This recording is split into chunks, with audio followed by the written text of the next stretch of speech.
Alright guys, TacticalRab back again today. Hope you're all doing well and enjoying your day so far. The World Championship is still 2 weekends away, but that does not mean that Rostermania is not a topic of discussion. 4 teams, of course, have been eliminated already. What's going to happen to Attach next year? What's going to happen to FaZe? Could Clay and Attach team up again, or will he go to the Los Angeles Guerrillas? But what would that mean for Slasher? Very much enjoyed your thoughts in the comment section below. Hit the like button if you enjoy. Subscribe if you're new as always. I'd greatly appreciate it. Really helps out the channel. Thank you very much indeed for doing that one. Plenty to discuss today. First of all, just wanted to mention, of course, yes, with the LCQ coming up, this I thought was kind of crazy. Mohawk, Brack, Exceeding Classic apparently was scrimming last night with 4 coaches in their lobby, so this apparently isn't, unfortunately, Team Caliber Sharp from back in the day, but, you know, still pretty crazy stuff. They've got these coaches in the lobby. I guess these guys trying to make a name for themselves, but maybe they're going to, you know, coach for Paris Legion next year and not get paid, because that's exactly what happened to Apox, unfortunately, this year, even though next year they're in Vegas, so maybe the money will start rolling in. But, yeah, obviously, Amateur Call of Duty in a rather difficult spot right now, and roster changes have gone down there over the past couple of weeks to prepare for the LCQs in the various regions, but I would imagine that already a lot of the pro players are considering their options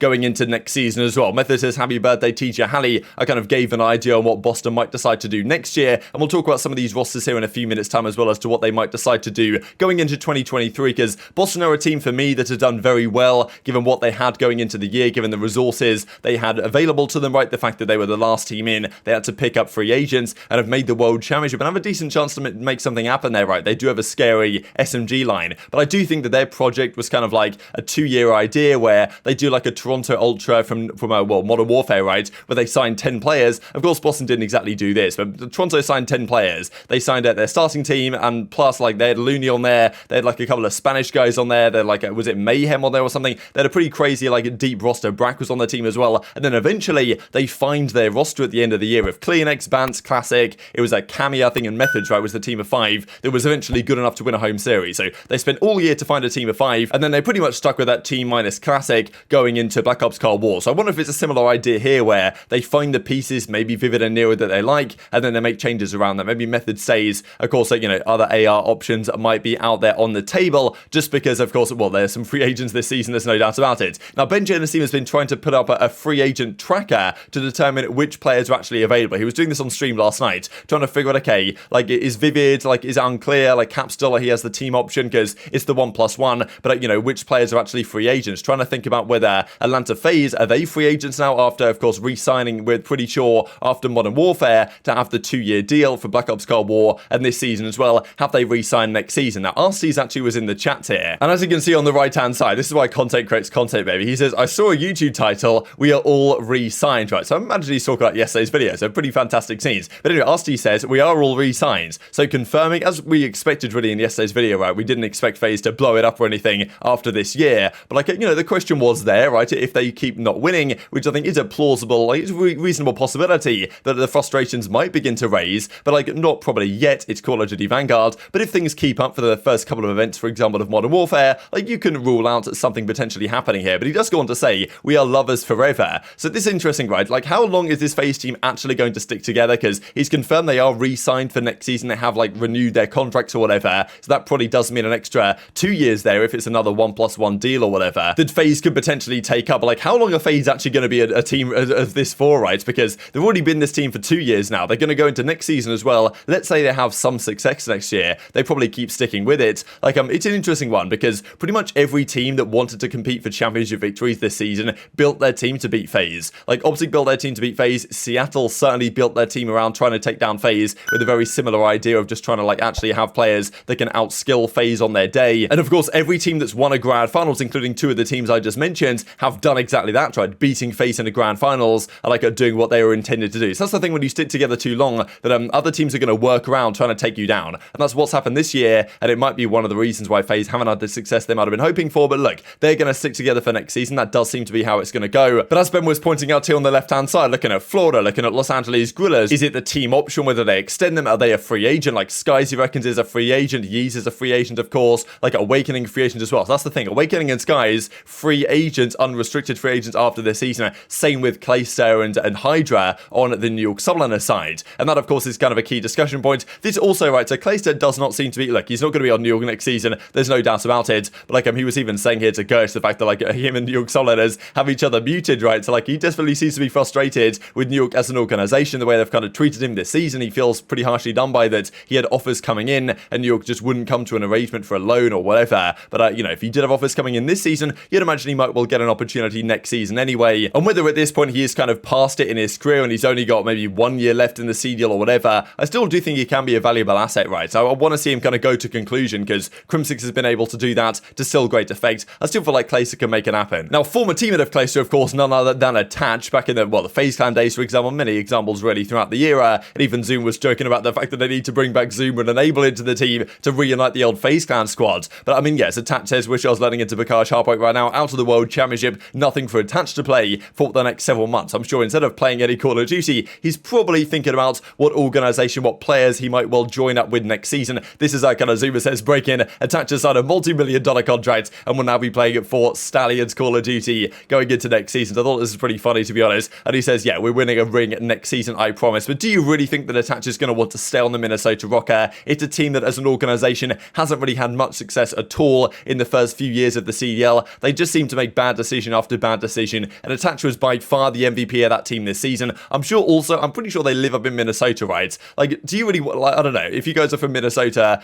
sorry to offend, but most people say that you don't really want to live in Minnesota. It's cold, it's dingy, like it would be much better for Attach to possibly live where he came from on the West Coast, or maybe just somewhere where it's a bit warmer, right? So that might be an issue why Minnesota as an organization might struggle to attract certain players because it might not be the best place to live. I don't know. It's certainly a thing to think about, right? To be honest, if you're a player who has many options in terms of organizations that might want to recruit them next season. I'll show what the flank had to say then, right? So some people were rumoring, I mean, Ben was even saying maybe like Clayster and Attach run it back next season. I was thinking about this for a time. I'm not really sure it's the greatest idea. Ake says that if they do that, they're not even trying to win at that point. And also theorizing that Attach should and could well leave the Minnesota Rokkr. Probably should go to a team like maybe even the Los Angeles Guerrillas if he actually wants to compete. I think there's a high possibility we might see a reunion of some former teammates. I could see a world in which Dylan and Clay are teaming again on a team and they have the keys.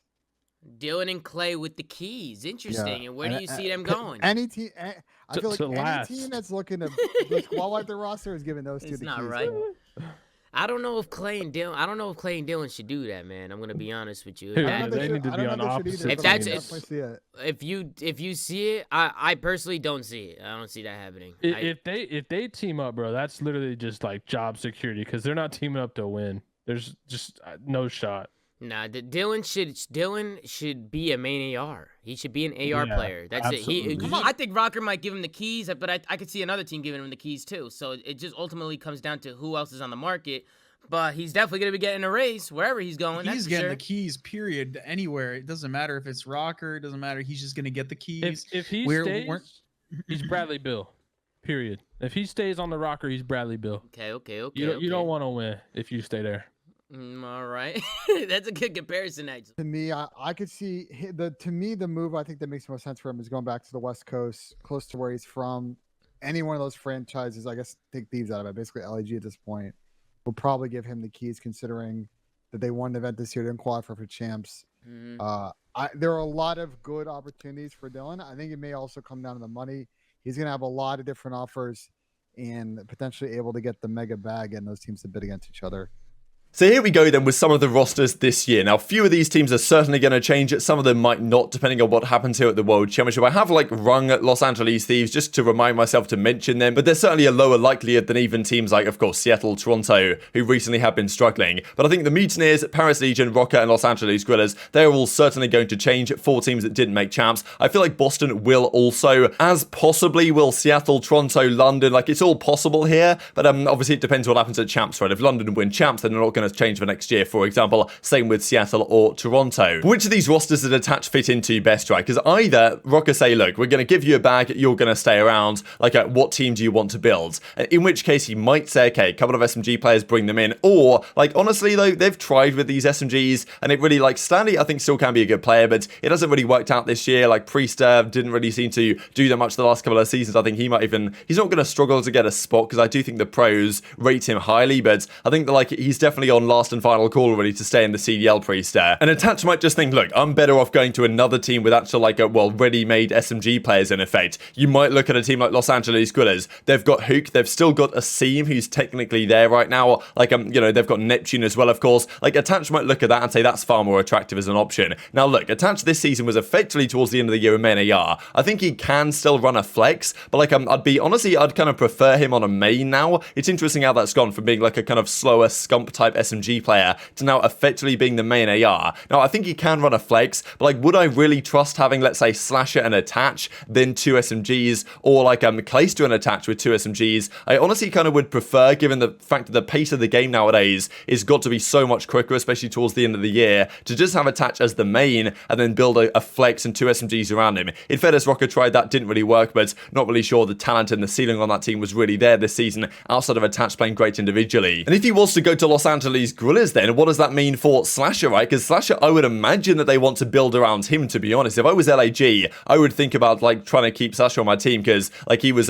clearly a very key driving force in terms of why that team was able to win Major 2 this year. I'm sure he's very frustrated that he's not going to champs. And like the team decisions they made with Neptune coming in towards the end of the year and bringing Spart back for Gunless didn't really seem to work out too well. They made a good go of it, but other teams around them just put too many points on the board. And Slasher on an individual level turned up massively in the end of the season, so I would be building around him, which means, do you want Slasher and Attach? I don't necessarily know if you do. So maybe we then turn our eyes to, I mean, obviously Paris are going to go to Vegas, but I'm not really sure Attach wants to go from Minnesota to, like, well, an organization like the Legion. Mutineers obviously will probably need some AR players, just because a lot of them are going to leave probably in this offseason. We'll see that in a second here, and maybe Major Maniac stays, I don't really know. Boston is another option though, because as we said yesterday, Nero, Vivid, like maybe Temp instead of TJ is an upgrade in the flex position, and then they need a main AR. Like, is Methods the best they can do there? Maybe he is, maybe he's not, because I think they've got to consider other options, at least if you're a team like Boston, if they don't do a crazy run at champs, and maybe Attaching that team works as well. So I think there are some options out here. I did just want to touch on Thieves real quick, because I think everyone's going to say, of course, they're going to sit together next season, which I think is probably a valid discussion, really. But let's say they bomb out of the World Championship top 6 or something, top 6, top 8, or don't have the greatest run. Like, I think they've at least got to keep their eyes open next season. Even if they come like top 3, top 4, like, of course, they've had a great run in the latter half of the season. They've looked very good the last few events, especially the most recent one where they win the entire thing. But let's say Hydra, for example, from New York comes on the market, right? He's a free agent. Let's say Hydra is available on the market and really wants to join Los Angeles Thieves. What do you do in that case of your Thieves? Like, do you think, okay, well, Hydra's an option here. Like, what about Hydra for Envoy? Is that a discussion you have? I think that Thieves can't just like close their eyes and ears to any potential roster upgrades in the offseason just because they've won a most recent event, right? They've got to at least keep an eye on it, because if they don't get Hydra, someone else is going to get Hydra and improve their team, more than likely. So I think that's just something to keep in mind as we kind of go into the offseason here. Now, I wanted to touch on Florida real quick, because as we kind of saw in what Benji and Asim was pointing out, more than likely, Awakening and Skies both are restricted free agents, or unrestricted free agents, sorry, coming into the season. Their contract is done, finally, and surely, like, only one of these guys, Max, is going to want to stay on Florida. They know the pain that they've gone through the last couple of seasons. Even as Skies has right here, 3 letters. 3 letters could be, like, well, unlikely that's what it was referring to here, but 3 letters could be UFA, unrestricted free agent, right? It's time to go, get me out of here. And if that is the case, where do they join, right? Because then all of a sudden you've got, with Attach now being a main AR, you've got a load of main ARs flying around the market, right? Which I'm sure is why Method is probably watching his back, because I'm sure a lot of people are looking at that main AR spot on Boston thinking, okay, that could be my spot if I play my cards right here in the offseason. So I think there's a lot of things to think about. Awakening probably is best suited to go on the flex position. So just goes to show, right, there's a load of like solid ARs and flex players like potentially going to be free agents this offseason, and a lot of them might really struggle to get a spot because it's the SMGs, as always, that are in very high demand. And there are a few in challenges. The likes of Wardy has been talked about a fair bit as well. So like, I hope that he maybe gets an opportunity in the offseason if scouts and teams are actually paying attention to what they might well need. But yeah, definitely tweet your thoughts on that one. Now, Toronto, just wanted to mention these guys real quick as well on this topic, because they, of course, are not looking so great this season. They're 7th seed for the World Championship. They play Optic round 1. Their search has been great, but like their hardpoint is by quite a margin their weakest mode actually this year. 23 in 36 in hardpoint on the season. They did have that crazy losing streak, so